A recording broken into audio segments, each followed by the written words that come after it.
Shalom, shalom, bien-aimés en Jésus. Shalom, shalom, frères et sœurs en Christ. Nous sommes dans le cadre ce matin de notre pain quotidien. Cette plateforme où notre Dieu, notre roi, notre Seigneur, le ressuscité, le prince de la vie, vient pour nous bénir au travers de ses paroles.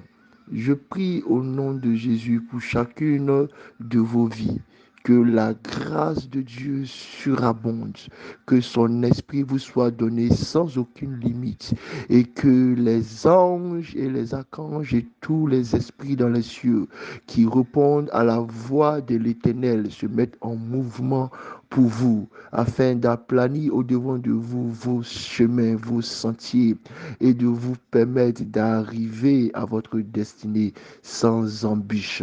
Que le Seigneur vous fasse grâce, que les bienfaiteurs de votre destinée soient présents, activés, ponctuels à l'heure de la rencontre. Que Christ vous bénisse au nom de Jésus. Amen, amen, amen. Nous sommes le mardi 18 avril 2023 et nous continuons notre thème du mois qui est accomplir sa destinée, accomplir sa destinée.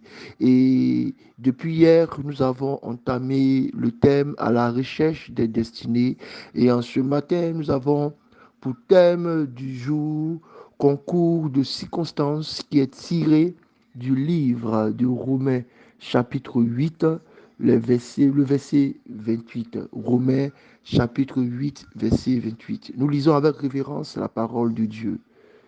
Seigneur, ta parole est vérité. Sanctifie-nous par ta vérité. Étends nos limites. Donne-nous de l'intelligence. Qu'elle nous éclaire, qu'elle nous fortifie, qu'elle nous vivifie.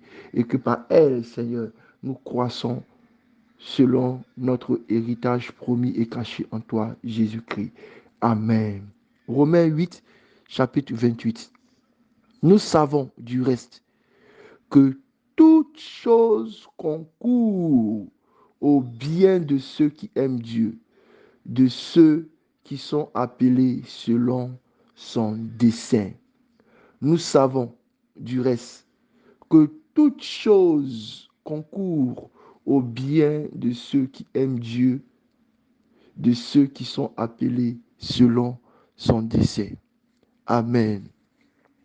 Cette parole est très belle et c'est une parole puissante. Et quand nous la lisons, nous devons avoir deux choses dans notre esprit.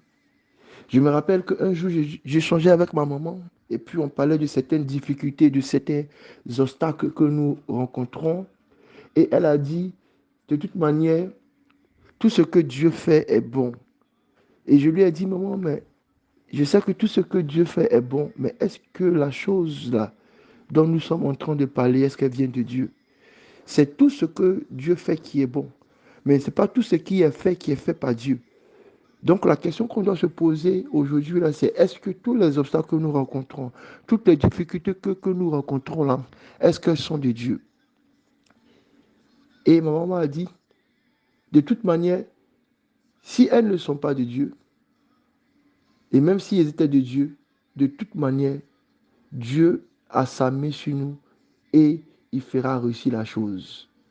Et j'aime bien ce verset parce que c'est la réponse en fait qui est donnée quand nous sommes en train, entre griffes de broyer le noir, nous sommes dans le doute, nous sommes dans la crainte. On se dit, attends,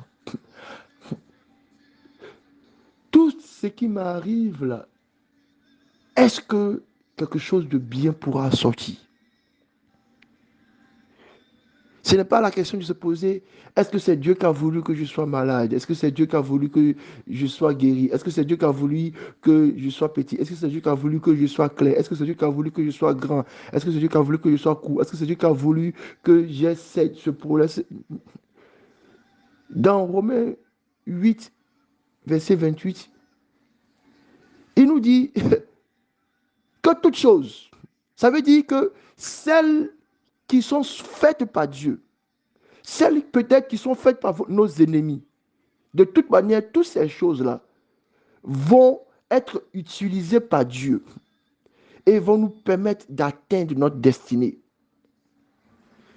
Que tu aies un compte bancaire vide, cette chose-là, Dieu va l'utiliser.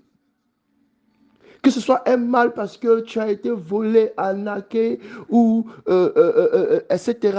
Peu importe les raisons, mais Dieu va utiliser cette chose-là. Et il va la travailler pour qu'elle t'aide à accomplir ta destinée. C'est pourquoi Paul pouvait dire, dans le manque comme dans l'abondance, dans le chaud comme dans le froid, la nuit comme le jour, je suis dans le contentement, parce que je sais que Dieu agira pour moi. Bien aimé, nous sommes en train de parler d'une recherche des destinées, des desseins de Dieu. Je vais parler de ce que Dieu a planifié pour nous. Et souvent que c'est comme ça, nous sommes inquiets. Nous commençons à regarder autour de nous pour savoir comment est-ce que Dieu va se débrouiller. Ne t'inquiète pas. Il y a une belle histoire dans la Bible qui nous est racontée. C'est celle de Joseph.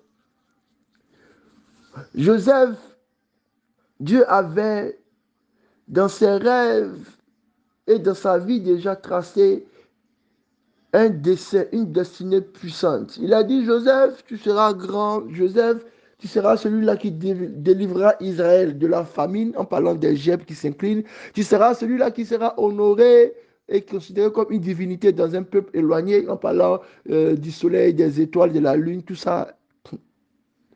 Mais Joseph ne savait pas comment ça allait se passer. Son père pouvait le prendre, l'envoyer en mission, aller dans ce territoire. Il pouvait grandir auprès de son père jusqu'à ce que l'Égypte ait un problème et que le problème soit tellement grave et qu'au milieu de son père, sa renommée et son conseil soient connus, que des gens comme des mages se déplacent jusqu'à lui, le transporter, l'envoyer en Égypte. Mais ça n'a pas été le cas.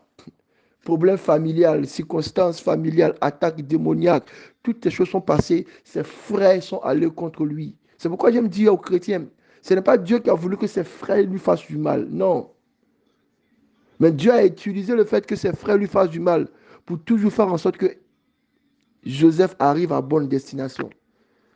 J'ai parlé à beaucoup de personnes et un jour, on échangeait par rapport à ça. Je lui disais, il y a une soeur qui me disait qu'elle avait été violée, qu'elle savait commencer à avoir des impacts dans sa vie. Je lui ai dit, oui, moi aussi, j'ai subi ce genre de choses-là. Mais j'ai su changer ça par la grâce de Dieu. Et la main de Dieu a pu changer ça en bonne chose. Il faut, dans le mal qui nous arrive, dans la douleur, dans la souffrance qui nous arrive, il faut que nous puissions confesser Romains 8, 28. Nous savons du reste, après avoir regardé toutes les choses, le peu qui doit nous rester, que les choses qui sont présentes là, Dieu va la transformer. Il va faire en sorte qu'elle concourt à notre bien. Cette douleur, cette souffrance, cette frustration, cette peur, cette crainte, cette fatigue, ce découragement, ces pleurs, cette ruine, cette catastrophe, cette atmosphère, Dieu va la transformer pour que quelque chose de bien y en sorte. Au nom de Jésus, je prie pour chacune de vos vies. Là où les choses se sont compliquées, le Dieu des destinées, le Dieu qui a tracé notre avenir et nos avenirs, le Dieu qui a tracé et qui a défini des projets excellents dans nos vies, je prie au nom de Jésus que sa main agisse. Même dans le chaos, Dieu a agi et la belle création, la terre est sortie.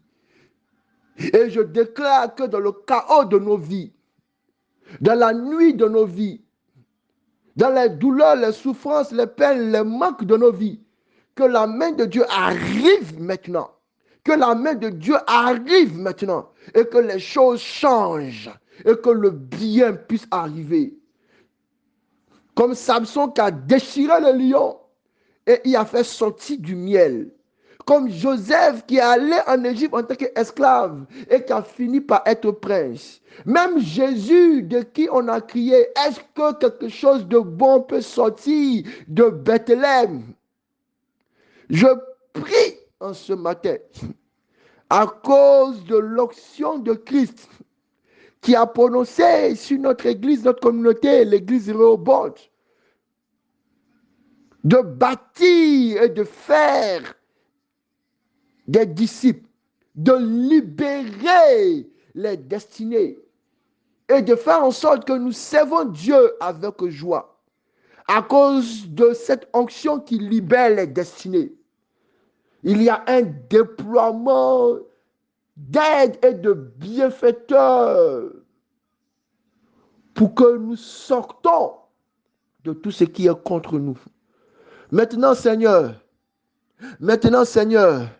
que ta grâce, que ta miséricorde, que ta puissance agissent dans nos vies, afin que toute chose, sans aucune exception, toute chose concourt à notre bien, car tu sais que nous t'avons remis notre cœur. Nous t'aimons de la faiblesse de nos mots. Nous t'aimons de la faiblesse de nos membres. Nous t'aimons de la faiblesse de notre intelligence.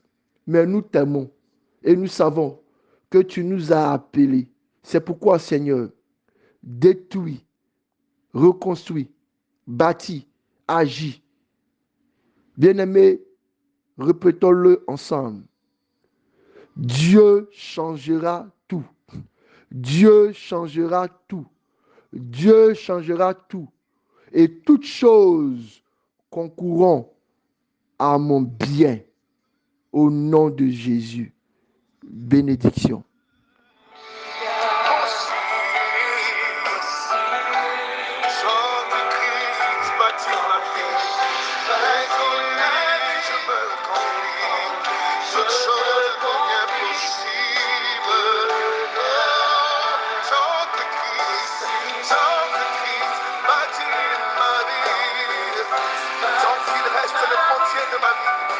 Et qu'en lui je mets toute ma confiance, rien n'est impossible.